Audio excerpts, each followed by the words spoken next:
यही तो आदमी गोल गोल घूम रहा है। स्त्री बनी थी, फिर पुरुष बन गई, पुरुष बना था फिर स्त्री बन गई, चल रहा है यही पुनरपि जननम पुनरपि मरणम पुनरपि जननी जठरी से, यही चक्र है। इसलिए तो कहा इस चक्र से निकलने के लिए भक्ति की जाती है, ताकि इस चक्र से निकल जाओ। कबीरदास जी कहे चलती चक्की देख कर दिया कबीरा रोय, दो पाटन के बीच में साबुत बचा न कोई। सब पिस रहे, जन्म मृत्यु चपकी चल रही है। फिर कबीरदास जी का बेटा कमाल बोला, चलती चक्की चलने दे, पिस पिस आटा होय, कीले माही जो रहे, सुबाल नवा का होय। चल चक्की में कील होती है बीच में, जो वहां दाना घुस गया तो पिसता नहीं है, जो एक हरि की शरण में आ गया वो पिसने से बच जाएगा, वरना सब जन्म मृत्यु। इसलिए कहता हूं मौका है, आओ आओ भगवान की शरण में आओ। क्यों भटक रहे हो? इसलिए कह रहे हैं आओ। बोले हम थोड़ा काम कर ले महाराज जी फिर आएंगे, तो इतना काम और बाकी काम काम काम। एक दिन आदमी काम से जा रहा है, कहाँ जा रहा है? काम से पता चला काम से ही चले गए। काम से गए थे, काम से ही चले गए। जिस काम के लिए आए थे बस वही काम नहीं किया, बाकी सारे काम कर लिए। बोलो हाँ। इसलिए कहते हैं संत लोग बुलाते रहते आओ आओ। इसलिए हमने क्या कहा, सुनी है गोकुल नगरिया, आजा आजा सवरिया। आप भी आओ, आया करो वृंदावन, आया करो, आते जाते रहा करो, भगवान से संबंध जोड़ लो। अब देखो क्या हुआ, भरत जी जैसे ज्ञानी एक मृग में मन लगाए तो मृग बन के आ गए। आपका क्या होगा मेरी मां? इसलिए कहता हूं अभी से चित्त भगवान में लगाओ, ज्यादा संसार में ना उलझो। संसार का तो काम चल ही रहा है। देखो समय से आपका विवाह हो जाएगा, बच्चे हो जाएंगे, और सब बच्चे होके अपने अपने बच्चे लग जाएंगे काम काज में। ऐसा है ना संसार कैसे चलता है। आओ मैं एक क्रम समझाता हूं। देखो कितनी सूक्ष्मता से समझने चाहिए बातों को। देखो जब आप पैदा होते हैं तब अकेले होते हैं। बोलो हाँ। जब पैदा हुए आए संसार में अकेले आए कि नहीं? फिर यहां आपको माँ मिली, पिता मिले, भाई मिला, बहन मिली, आप बड़े हुए। धीरे धीरे क्या हुआ, पहले आपका मन माँ में लगा, माँ को छोड़ के आप कहीं नहीं जाते थे। फिर धीरे धीरे मन खिलौनों में लग गया, अब माँ की कम जरूरत है, अब खिलौनों में मन लगा हुआ। बोलो हाँ। थोड़ा बड़े हुए, किसी से प्यार हो गया, अब वो लड़की अच्छी लगने लग गई, माँ थोड़ी कम अच्छी लगती है। हाँ, वो लड़की के चक्कर में माँ को चलो छोड़ देते हैं, तेरे से ब्याह कर लेंगे, लव मैरिज कर लिया। माँ की वैल्यू कम, बाप की वैल्यू कम, लड़की, चलो लड़की से प्यार हो गया, प्यार व्यार करके शादी कर ली। अब दोनों में बड़ा प्यार, फिर 2 से हो गए 3, 3 से हुए तो तीसरा बड़ा प्यारा, मेरा बच्चा मेरा बच्चा मेरा बच्चा। फिर क्या हुआ, तब तक पता चला कि माँ चली गई। अच्छा माँ चली गई, पिता भी चले गए। अब क्या रह गए, पति पत्नी और 2 बच्चे। 2 बच्चों का कर दिया ब्याह, पढ़ लिख के बड़े हो गए, वो ब्याह कर दिया। और जब ब्याह किया तो बेटा अपना सेटल हो गया दिल्ली बंबई में, अमेरिका लंदन में। लो भैया अब फिर रह गए, फिर बेटी का ब्याह कर दिया, बेटी ससुराल। अब फिर रह गए 2, फिर पति पत्नी बच गए। तो रह गए कि नहीं? ये दोनों गए काम धाम करने, 2 रह गए, और 2 में से भी एक हो गए टें, और 2 में से जब एक भाई टें तो फिर कितने बचे? लो, और आए कितने थे और शेष कितना बचा? 1 आए थे और रहेगा कितना? 1। ये संसार की यात्रा में मिलने वाले यात्री हैं, माँ पिता बहन भाई पत्नी पति बच्चे, सब ये सब मिलते हैं और बिछड़ते चलते हैं। जैसे हवा चली तो धूल उड़ी, तो यहाँ की धूल वहां उड़ के चली गई तो वहां मिल गई, फिर हवा चलेगी तो वहां से। जैसे धूल के कण एक दूसरे कणों से मिलते और बिछड़ते रहते हैं। बोलो हाँ। धूल के कण एक दूसरे कण से मिलते और बिछड़ते रहते हैं, ऐसे हम भी ईश्वर की धूल है। मिलना बिछड़ना प्रकृति का नियम है, ये जगत हमारा नहीं है। यहां आप मिले हो फिर बिछड़ोगे, क्यों? ये बात सच्चाई है कि नहीं? आप आखिरी में एक रह जाओगे। ये सही है कि गलत है? फिर इसलिए परदेसियों से ना अखियां लड़ाना। ये जगत परदेसियों से ना अखियां लड़ाना। परदेसियों को है एक दिन जाना, परदेसियों से ना अखियां मिलाना। हम तो चले परदेस, हम परदेसी हो गए। छूटा अपना देश, हम परदेसी हो गए। ये गलियां पथ पनघट ये पंछी बरसों पुराना, बरसों पुराना। कल तक थे सब अपने, अब लगता है बेगाना। बदला जग ने भेष, बदला जग ने भेष, हम परदेसी हो गए। छूटा अपना देश, हम परदेसी। इसलिए कहा परदेसी हो, उलझो मत, रहो बिंदास, जिंदगी बेहतर जियो। अच्छे पति बनो, अच्छे पुत्र बनो, अच्छे पति बनो, अच्छी पत्नी बनो, अच्छे से रिश्ते निभाओ, खुश रहो। पर जगत में उलझने का नहीं, ये याद रखने का, ये मेरा नहीं, ये मेरा है। बोलो हाँ, सच बताओ मेरा कौन?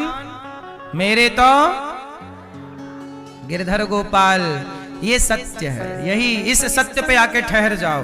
इस सत्य से बड़ा क्या सत्य है? इस सत्य से बड़ा सत्य आप जानते हैं तो मुझे बताइए। मैं तो इतना ही जानता हूं कि भगवान के सिवा मेरा, ये मैं जानता हूं। इससे ज्यादा आप लोग जानते हो तो मुझे बताइए।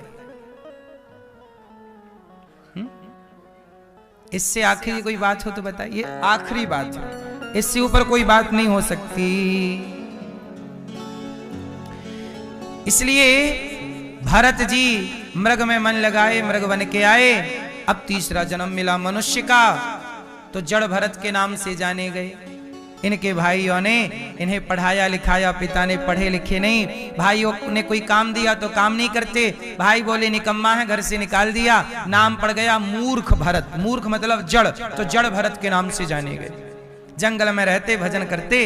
ये भरत जी पिछले जन्म में वही संत थे, तपस्या करने वाले। मृग में उलझे तो मृग बने, अब तीसरे जन्म में फिर मनुष्य बने।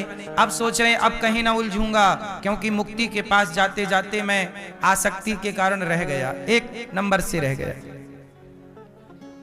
आप भी मुक्ति पाते पाते तनिक से रह गए। तनिक सा मन लग गया ना आपका, आपको लगा कि मैं मर जाऊंगा, मेरी घरवाली का क्या होगा। लो भैया, उसकी याद में मरे तो अगले जन्म में तुम खुद किसी की घरवाली बन के आ गए। अब खुद कहती हो मैं उसकी घरवाली हूं।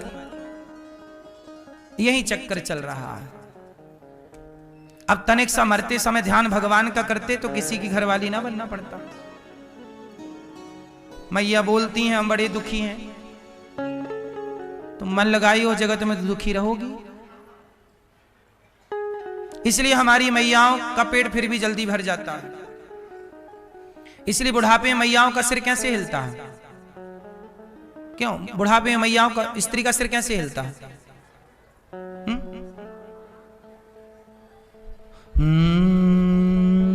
ऐसे ऐसे।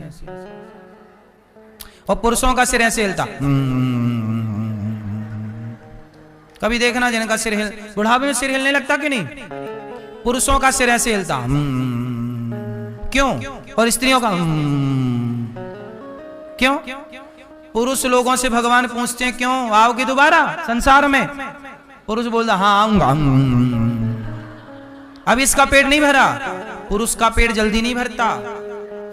पुरुष के मुक्ति पाने में बड़ा लंबा टाइम लग जाता है, पुरुष मुक्ति के निकट नहीं पहुंच पाता। इसलिए कहता हूं पुरुष की मुक्ति देर से होती है।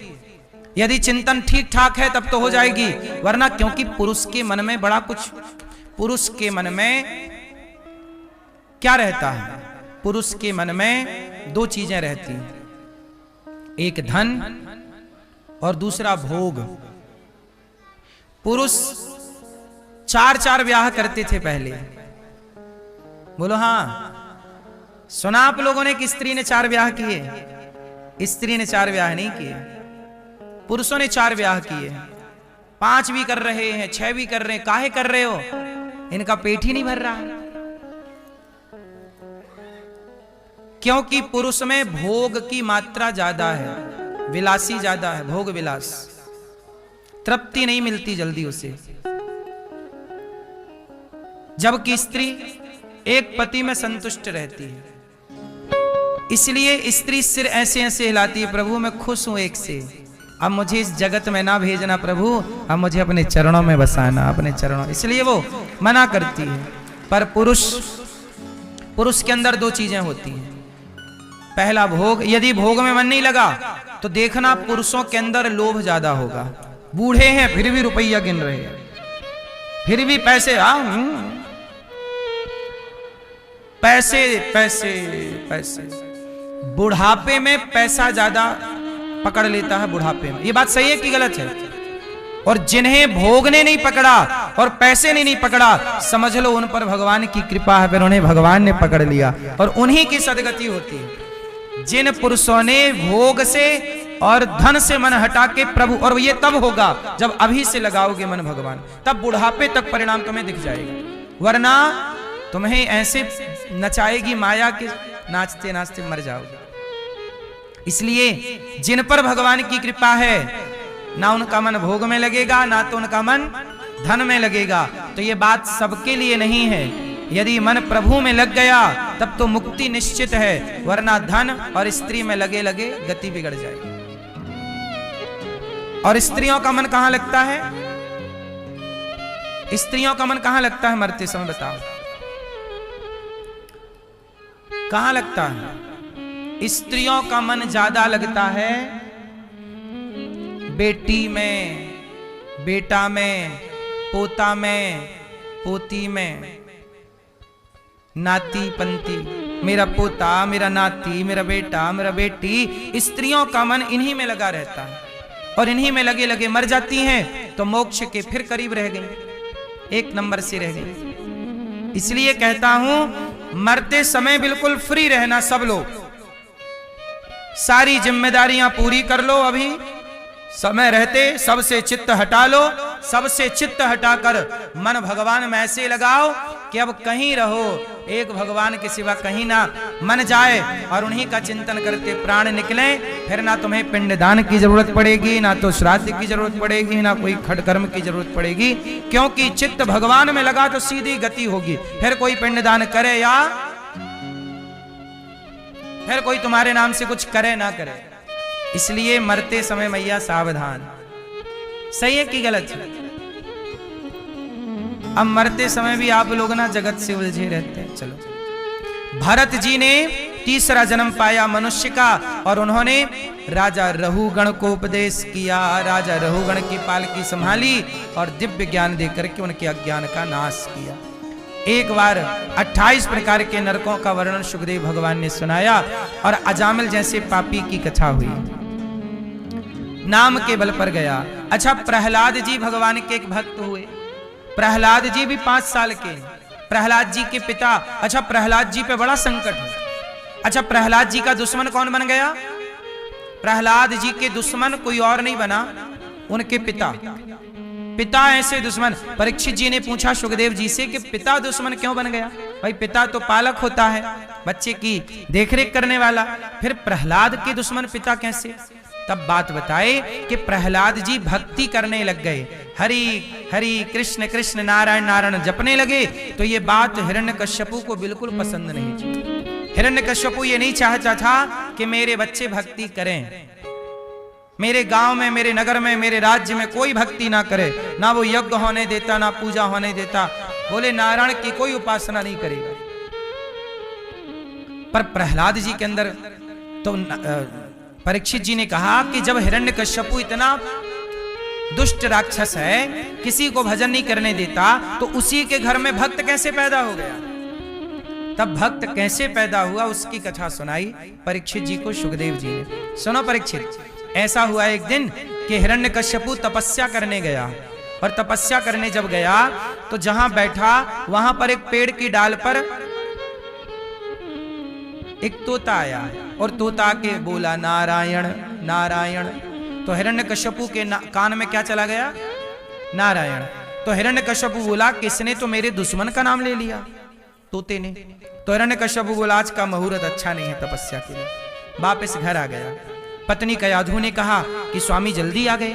बोले क्या करूं, मैं जाके बैठा था, वो एक तोता आया, बोला नारायण नारायण, मेरे दुश्मन का नाम ले लिया।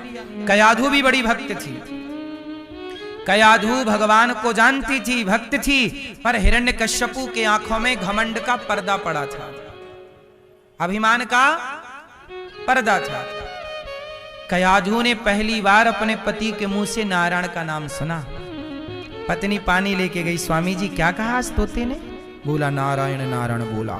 फिर पानी के बाद भोजन लेकर गई, क्या कहा तोते ने? नारायण नारायण बोला। फिर दूध का गिलास लेकर गई, क्या कहा तोते ने? नारायण नारायण। आज पत्नी कयाधु ने दिन भर अपने पति से क्या बुलवाया? स्वामी जी क्या कहा था तोते ने? नारायण नारायण। कयाधु उसी रात कयाधु गर्भवती हो गई। नारायण नारायण का स्मरण चल रहा था और गर्भाधान हो गया। नारायण का स्मरण करते हुए गर्भाधान हुआ, इसलिए नारायण का भक्त पैदा हो गया। इसलिए कहते हैं हमारे सनातन में विवाह कोई भोग विलास का काम नहीं, विवाह एक संस्कार है। हमारे यहां विवाह क्या है? क्या है? 16 संस्कारों में कौन सा संस्कार है विवाह?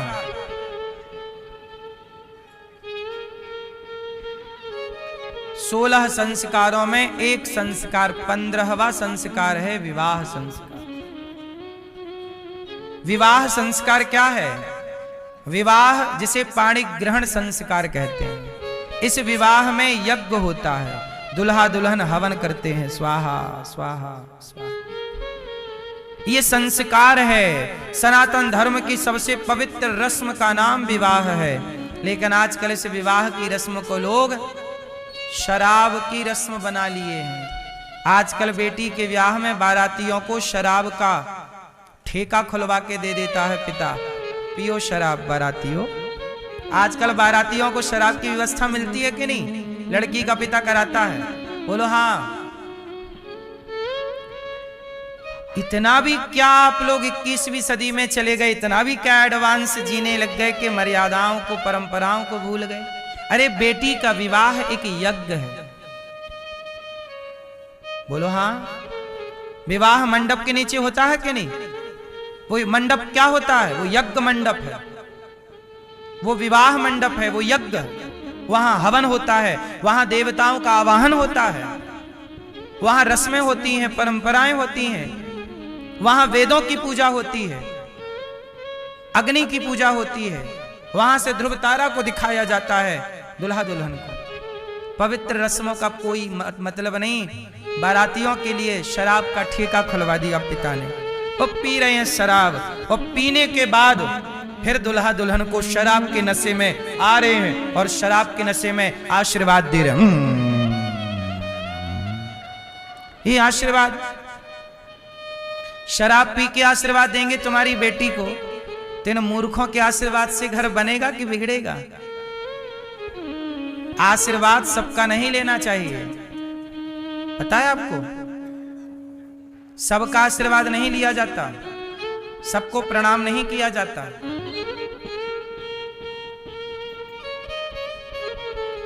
क्योंकि प्रणाम जिसे हम करते हैं उसके गुण हम में आए, इसलिए प्रणाम करते हैं। और प्रणाम हमेशा श्रेष्ठ जनों को, श्रेष्ठ उम्र से बड़ा नहीं, जो आचरण से श्रेष्ठ है, विचारों से श्रेष्ठ है, जिसके आचरण हमारे भीतर आएंगे तो हमारा कल्याण होगा, उसे प्रणाम करना चाहिए।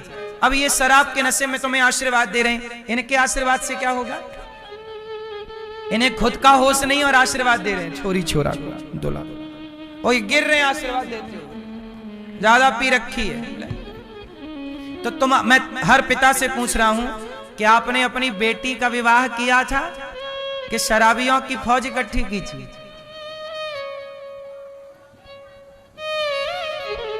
ये तो लड़के के बाप की गलती है ना।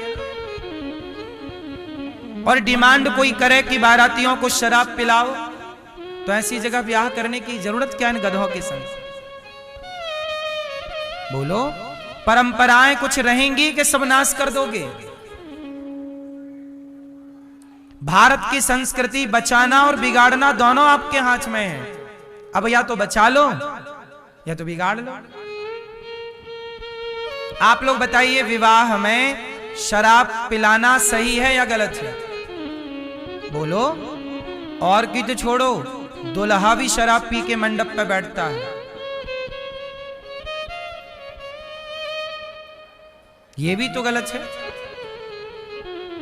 दुल्हा नारायण का स्वरूप माना जाता है और दुल्हन लक्ष्मी का।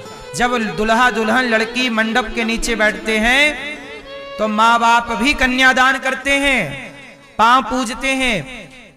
दुल्हा दुल्हन के पांव पूजे जाते हैं कि नहीं? क्यों? क्यों? क्योंकि उस समय वो लड़का लड़की नहीं है, उस समय वो लक्ष्मी नारायण के रूप में पूजते हैं। वो उस समय लक्ष्मी नारायण का भाव है कि ये भगवान है। विवाह के समय लड़की साक्षात लक्ष्मी होती है और दुल्हा साक्षात, इस भाव से हमारे यहां विवाह होता है। अब इन भावों की कोई कदर नहीं रही है, इसलिए परंपराएं बचेंगी तो देश बचेगा, परंपराएं नहीं बचेंगी तो राष्ट्र नहीं बचेगा। ये जिम्मेदारी आप जनता जनार्दन की है। विवाह में मंत्रोच्चार होना चाहिए, साधु संतों का आशीर्वाद हो, भले अच्छे लोगों का बेटी को आशीर्वाद मिले। शराबियों के आशीर्वाद से बचो। प्रहलाद जी बचपन से भक्ति कर रहे, हिरण्यकश्यपु की पत्नी गर्भवती हो गई, नारायण का स्मरण करते और नारायण के भक्त प्रकट हुए। प्रहलाद जी की भक्ति जब हिरण्यकश्यपु ने सुनी तो होलिका को बुलाया, होलिका यहाँ, ये तुम्हारा भतीजा बहुत भक्ति कर रहा, एक काम करो, मैं नहीं चाहता इस बच्चे को जला दो। होलिका गोद में लेकर बैठी, आग लगाती है, आग जली तो होलिका जल गई, प्रहलाद नहीं जले। क्यों? जिसे भगवान बचाएं उसे कोई मार नहीं सकता, और जिसे भगवान मारें उसे कोई बचा नहीं सकता। इसलिए तो कहते हैं मारने वाला है भगवान, बचाने वाला है भगवान। इसलिए डरा मत करो। जिंदगी में क्या नहीं होना चाहिए मैया, क्या नहीं होना चाहिए मेरी माँ? डर नहीं होना चाहिए, क्योंकि जब मुझे मरना होगा तो आप बचा ना पाओगे, और बचना होगा तो आप मार ना पाओगे, क्योंकि मारने वाला है भगवान, बचाने वाला है भगवान। बाल नवा का होता उसका, बाल नवा का होता जिसका रक्षक दया निधान। मारने वाला है भगवान, बचाने वाला है भगवान। जल थल अग्नि आकाश गगन में केवल इसकी सत्ता, इसकी मर्जी के सिवा यहाँ हिल न सके एक पत्ता। इसी का सोचा यहाँ पे होता, इसी का चाहा यहाँ पे होता, इसी की शक्ति महान। मारने वाला है भगवान, बचाने वाला है भगवान। प्रहलाद जी को होलिका मारना चाहिए, बच गए। हिरण्यकश्यपु ने पहाड़ से फेंका, बच गए। सांपों से डसवाया, बच गए। जहर दिया, बच गए। हिरण्यकश्यपु थक गया, मार ना पाया, पढ़ने भेज दिया। हिरण्यकश्यपु ने प्रहलाद जी को पढ़ने भेजा। तो पढ़ने जब गुरुकुल गए तो गुरुकुल के बच्चों ने कहा, प्रहलाद जी ये आपके अंदर भक्ति कैसे आई? तब कहा कि मेरी माँ ने सत्संग किया, नारद जी ने मेरी माँ को बहुत ज्ञान दिया, इस ज्ञान से मुझे भक्ति प्राप्त हुई और मैं जान गया कि भगवान ही इस धरती में सर्वे सर्वा हैं, वही सब कुछ है। हिरण्यकश्यपु मेरे पिता हैं, वो मुझे मारते हैं। तो मित्रों ने कहा कि कल को तुम्हें मार डालेंगे तो? प्रहलाद जी बोले नहीं, मारने का प्रयास तो बहुत किया, क्या मैं मर पाया? अच्छा एक बात बताओ, भगवान पे भरोसा होना चाहिए कि नहीं? कितना? आप लोगों को कितना भरोसा है? जितना है बताओ, कितना भरोसा है आपको? इतना इतना इतना बहुत। कितना भरोसा है भगवान पर? कितना? पूरा है भरोसा, मेरी हार नहीं होगी। भगवान पे कितना भरोसा होना चाहिए? पूरा। आपको है? सच बताओ।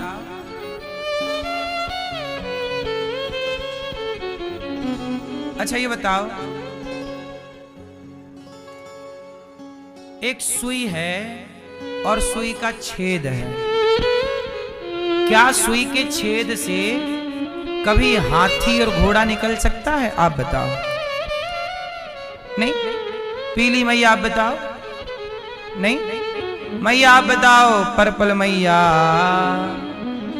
सुई के छेद से हाथी घोड़ा निकल सकता है? नहीं।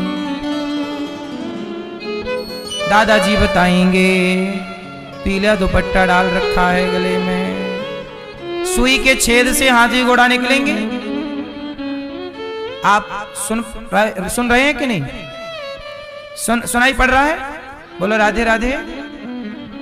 सुई के छेद से हाथी घोड़ा निकल सकता है कि नहीं, ये पूछ रहे हैं हम।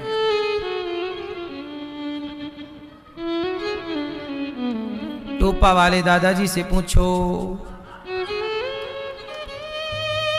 सुई के छेद से हाथी घोड़ा निकलेगा कि नहीं? नहीं नहीं। सुनो, आप लोग कह रहे हो पूरा भरोसा है और कह रहे हो सुई के छेद से हाथी घोड़ा नहीं निकल सकता। अरे भाई, भगवान चाहे तो भगवान के इतने से मुख में मैया यशोदा ने पूरे ब्रह्मांड का दर्शन किया। भगवान चाहे एक उंगली से पहाड़ उठा लिया, भगवान चाहे तो सुई के छेद से हाथी घोड़ा क्या पूरा ब्रह्मांड निकालना चाहे तो निकाल दें। कर तुम अकर तुम अन्यथा कर तुम भगवान है। भगवान हनुमान जी लंका गए, तनिक से होके गए, और मैया सीता ने कहा तुम छोटे हो, तो भयं पर्वताकार शरीर बड़े हो गए। भगवान चाहे तो सुई के छेद से सब। ये आप लोगों ने बोला नहीं निकलेगा, हम बोल रहे निकल जाएगा। अब आप कह रहे हो नहीं निकलेगा, वो कह रहे हो हम भरोसा करते हैं। पूरा है भरोसा, पर मैया तुम्हारा तो इतना भी नहीं है भरोसा। और बता रही हो पूरा है भरोसा। भरोसा ये चाहिए कि भगवान चाहे तो सब हो सकता है, ये भरोसा। और आप कह रहे नहीं हो सकता। अच्छा ये बताओ, आप में से कितने लोगों को टेंशन है, चिंताएं हैं, तनाव है? जिनको टेंशन है वो हाथ उठाओ। आपको चिंता है? आप बताओ बेटा, आपको तनाव टेंशन चिंता है? आप बताओ। मैया, ओ मैया, आप पीछे वाले भैया बताएंगे, हमारे दाढ़ी वाले। भरोसा भगवान पे आपको भरोसा है? चिंता है, टेंशन है? आप दादाजी सुन रहा है ना तू?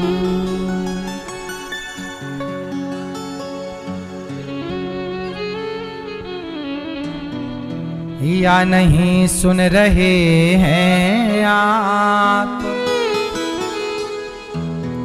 सुनो, आपको चिंता है भैया, टेंशन आपको, दादाजी तो वाले दादाजी को है टेंशन है ना, चिंता है। दादाजी कह रहे हैं चिंता है, और अभी कह रहे थे भरोसा है, सब है। अब ऐसा करो, अपना मुंह फुलाओ, ठहाका लगाओ, हा हा हा हा हा। अब ये दोनों काम एक साथ करो। क्या मुंह फुलाना, ठहाका लगाना दोनों काम एक साथ हो सकता है? बोलो हाँ कि ना? नहीं ना। आप कह रहे हैं कि भगवान पे भरोसा है, और दूसरी तरफ कह रहे हैं चिंता है। यदि भरोसा है तो चिंता किस बात की है? और चिंता है इसका मतलब भरोसा नहीं है। जब भरोसा है पूरा तो चिंता का है कि फिर है ना, ये हमारे ठाकुर जी करेंगे। क्यों घबराऊं मैं, मेरा तो शाम से नाता। जब नाता है क्यों घबराए? भरोसा मतलब चिंता फ्री है। छोटा बच्चा माँ बाप के भरोसे चिंता मुक्त है कि नहीं? क्योंकि उसे पूरा भरोसा है कि मेरी माँ है, मेरा बाप है। जैसे बच्चे टेंशन फ्री हैं माँ बाप के भरोसे, ऐसे जो भगवान के भरोसे चिंता मुक्त है, चिंता मुक्त को समझा जाएगा कि भगवान का भरोसा रख रहा है। चिंता है तो भरोसा, चिंता है मतलब भरोसे की कमी है। काय का चिंता, काय की टेंशन? जिएंगे जिलाएंगे तो जिएंगे, मारेंगे तो मरेंगे, टेंशन में क्यों रहें? भरोसा है। बोलो। प्रहलाद जी किस पर हैं? पूरा है भरोसा। हिरण्यकश्यपु आ गया, कहां है तेरा भगवान? प्रहलाद जी बोले सब जगह। क्या इस खंबे पर है? हाँ। और जो खंबा पर प्रहार हिरण्यकश्यपु ने किया, खंबा टूट गया। खंबा टूटा। प्रहलाद जी ने कहा था भगवान खंबे पर हैं। हिरण्यकश्यपु ने तोड़ कर देखा है तो दिखेगा, तोड़ा तो प्रहलाद की बात झूठी ना पड़ जाए, प्रहलाद के वचन को सत्य करने के लिए खंबा चीर कर नरसिंह भगवान प्रकट हो गए। बोलिए नरसिंह भगवान की। क्यों प्रकट हुए? कि मेरे भक्त का वचन झूठा, तो भगवान भक्त के वचन की रक्षा करते हैं। मैया तुम भी खंबा तोड़ने चली मेरी माँ, तोड़ के देखोगी? हाँ जा रही हो मेरी माँ? टाटा, जाओ जल्दी आना।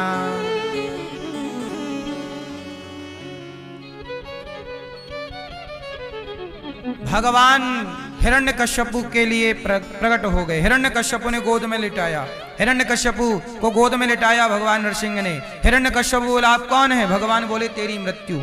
बोला मैं नहीं मरता। क्यों? मैंने ब्रह्मा से वरदान मांगा है, ना दिन को मरू ना। भगवान बोले ये संध्या का समय है, अब तो मरेगा ना, ये दिन है ना। बोला मैं 12 महीने में किसी महीने नहीं मरूंगा, न चैत्र न वैशाख न जेठ न साढ़ न सावन न भादो न कुआर न कार्तिक न घन न पूस न माह न फागुन। भगवान बोले सुन, मैंने तेरे लिए 13वां महीना डिजाइन करवाया है, पुरुषोत्तम महीना, अब तो मरेगा। बोले मैं अस्त्र से नहीं मरूं, शस्त्र से नहीं मरूं, चक्र से नहीं मरूं, त्रिशूल से नहीं मरूं। भगवान बोले ये नाखून देख रहा है, मैंने कोई फैशन में थोड़ी बढ़ाए हैं, ये नाखून से ही मारूंगा तुझे। बोलो हाँ। बोला अभी भी नहीं मरूंगा, ना ऊपर मरूं ना नीचे। भगवान बोले गोद में लिटा रखा है। बोला ना अंदर मरूं ना बाहर। भगवान बोले देहरी पे बैठा हूं। बोले ब्रह्मा के बनाए किसी व्यक्ति से नहीं मरूं। भगवान बोले ब्रह्मा मुझे नहीं बनाते, मैं ब्रह्मा को बनाता हूं, अब तो मरेगा। छाती हाड़ दी, हाथों की माला बना के पहन ली भगवान ने। हिरण्यकश्यपु का गोविंदाय नमो नमः गया काम से। प्रहलाद जी भगवान की स्तुति कर रहे। ब्रह्मा दयः सुरगणा मुनयोथ सिद्धा सत्वैकतानमतयो वचसां प्रवाहै नाराधितुं पुरुगुणैरधुनापि विप्रो किं तोष्टुमर्हति समे हरिरुग्र जाते। चरणों में गिर पड़े प्रहलाद जी। भगवान ने कहा पुत्र कुछ मांग लो। गोद में बिठा के चाटने लगे नरसिंह भगवान। बेटा कुछ मांग लो प्रहलाद, तुमने बड़ा कष्ट सहा है, तुमने पिता के हर अत्याचार को सहा, लेकिन सहते हुए तुमने मेरे से भरोसा नहीं उठाया, तुमने भरोसा पूरा रखा। तुम्हारे भरोसे का सम्मान करने के लिए मैं आया हूं, कुछ मांग लो। प्रहलाद जी ने कहा मेरे पिता आपको गालियां देते थे, उनकी सदगति हो जाए यही वरदान चाहिए। भगवान बोले जिनके पुत्र तुम हो, ऐसे पिता की कभी अधोगति नहीं हो सकती, परम गति होगी, चिंता ना करो। हिरण्यकश्यपु भगवान का चिंतन कर ना पाया, पर प्रहलाद के पुण्य से तर गया। भगवान ने प्रहलाद जी से कहा तुम कुछ और मांग लो। प्रहलाद जी ने कहा प्रभु कभी कुछ मांगने की इच्छा ही ना हो। देखो भगवान से, अच्छा आपको कभी मौका मिलेगा भगवान से कुछ मांगने का, तो क्या मांगोगी? मैया आप क्या मांगोगी? मेरी माँ, ये मैया चश्मा वाली मैया है, पीली मैया आप क्या मांगोगी? मेरी माँ। भगवान से कभी मांगने का मौका मिला तो बताओ ना मेरी माँ। मैया कुछ मौका मिला मांगने का, भगवान आगे चलो मांग, पुत्री मांग, क्या चाहिए, क्या मांगोगी? हैं 5 घर हैं? नहीं ऐसे कह रही हो 5 घर नहीं?